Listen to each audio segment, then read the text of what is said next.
মোৰ বন্ধু প্ৰথম, তাৰপিছত ৰাইজৰ হকে আমি এটা মাৰ্ট খুলিছিলোঁ, ৰাইজৰ হকে আমি কাম কৰিম বুলি। এইটো ৰাজহুৱাভাৱে ৰুক্মিণী গাঁৱত কৰিছিলোঁ। আমাৰ লুকাব লগা একো নাই, সেইখিনিয়ে কথা। আৰু এতিয়া এটাই বিচাৰোঁ, জুবিনৰ ক্ষেত্ৰত যিখিনি অন্যায় হৈছে সেইটো ন্যায় হ'ব লাগে। সেইটো আমাৰ সকলোৰে দাবী, মোৰো দাবী। আৰু আজি কি কাৰণে মাতিছে ডিটেইলছটো মোক কোৱা নাই, তথাপিও মোৰ লগত থকা যিখিনি কাগজ পত্ৰ সেইখিনি মই লৈ আহিছোঁ। নহয় নহয়, মোৰ ব্যৱসায়ৰ যিখিনি তথ্য লেনদেন। জুবিন গাৰ্গৰ বিজনেছ পাৰ্টনাৰ আৰু সেয়ে আমি সিদ্ধাৰ্থ শৰ্মাক পাইছিলোঁ। সিদ্ধাৰ্থ শৰ্মাই বহু টকাৰ হিচাপ দিয়া নাই। এই প্ৰসংগটোৰ বিষয়ে আপুনি কিবা জানে? মই ইণ্টাৰনেলটো নাজানো, বিভিন্ন ক্ষেত্ৰত শুনি আছিলোঁ। শুনি থাকোঁতে জুবিনক ডিচেম্বৰ মাহৰ আগতে আমি কৈছিলোঁ কিছুমান কথা, কৈছোঁ হ'ব এদিন বহি আমি হিচাপ নিকাচ কৰি ল'ম, এইবিলাক কথা শুনিছিলোঁ।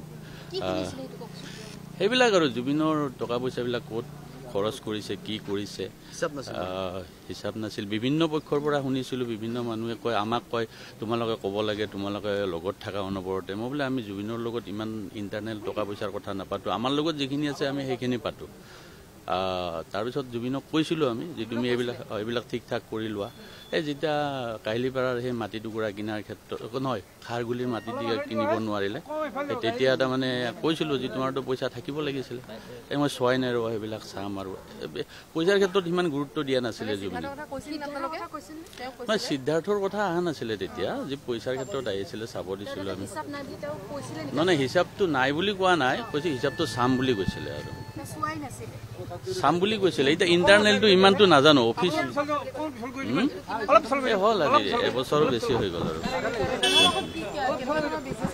এইটোতো বিজনেছ প্লেন মই অপেনভাৱে কৈছোঁৱে, এইটো ৰাজহুৱা হিচাপে কৈছিলোঁ।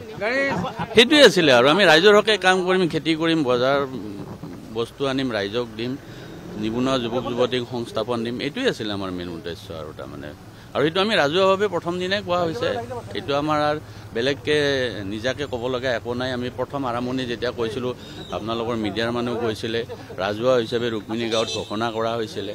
আৰু ইয়াত আমাৰ ইণ্টাৰনেলি যে কিবা থাকিব লগা আছে একোৱেই নাই, সেইদিনাই আমি গোটেইখিনি কথা কৈছোঁ। আমি হয়, ধন্যবাদ।